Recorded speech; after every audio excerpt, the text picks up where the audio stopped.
नामक गांव में एक गरीब किसान का लड़का रहता था।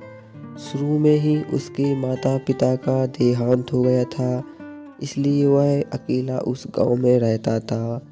गांव वाले उस पर बहुत ही ज़्यादा अत्याचार करते थे और उससे बहुत ही ज़्यादा कठिन परिश्रम करवाते थे। इस प्रकार वो मन ही मन भगवान को याद कर रहा था। याद करते करते भगवान ने उसे दर्शन दिए और बोले, मांगो क्या मांगना चाहते हो। तो सबसे पहले भगवान ने उसे पहला वरदान दिया, कभी भी मदिरा मत पीना।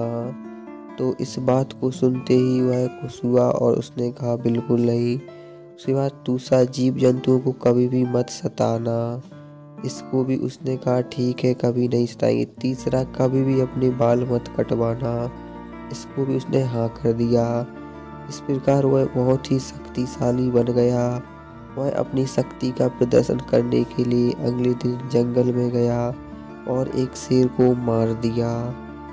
शेर को मार देने के बाद वह शेर सड़ने लगा तो उसने शेर को ही खाने लगा। तो इस प्रकार वह अपनी शक्ति का ज़्यादा प्रदर्शन दिखाने लगा और जो उस चंदौल गांव के आदमी थे वह ज़्यादा परेशान होने लगे। तो इस प्रकार वह अपनी ज़्यादा शक्ति का प्रदर्शन दिखाने लगा और जैसे ही वो अपने गांव में गया तो वहाँ की राजकुमारी से उसे प्रेम हो गया। राजकुमारी से प्रेम होने के बाद उसने कहा, मैं बहुत ही शक्तिशाली हूँ और मुझ में बहुत शक्ति है। उसने अपनी शक्ति के कई राजकुमारी को प्रदर्शन भी दिखाए। इस प्रकार प्रदर्शन दिखा जाए कि राजकुमारी भी प्रसन्न हो गई।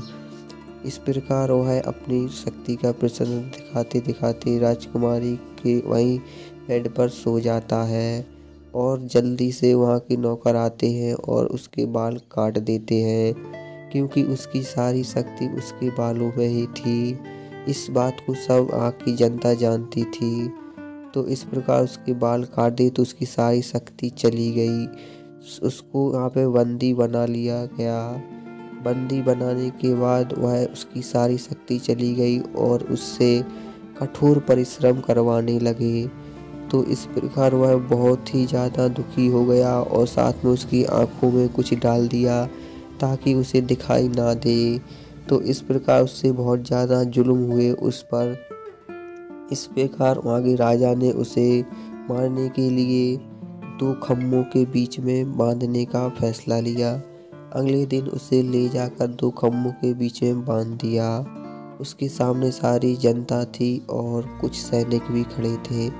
सब लोग उस पर हंस रहे थे, लेकिन उसने सोचा, भगवान अब ऐसी गलती कभी नहीं होगी, मुझे दोबारा हमारी शक्ति वापस कर दो। तो इस प्रकार वह भगवान को याद कर रहा था। तो भगवान ने एक बार सोचकर उसकी शक्ति दोबारा उसको वापस कर दी। तो इस प्रकार उसमें दोबारा जैसी शक्ति थी वैसी उसमें आ गई, साथ में उसके बाल भी बढ़ गए। तो इस प्रकार वह उसमें बहुत दम आ चुकी थी, उसने दोनों खम्भों को तोड़ दिया बीच से। इस प्रकार उसने अपनी जान बचाई और खम्भों को तोड़ दिया। तो इस कहानी से हमें सीख मिलती है कि हमें कोई भी चीज़ का घमंड नहीं करना।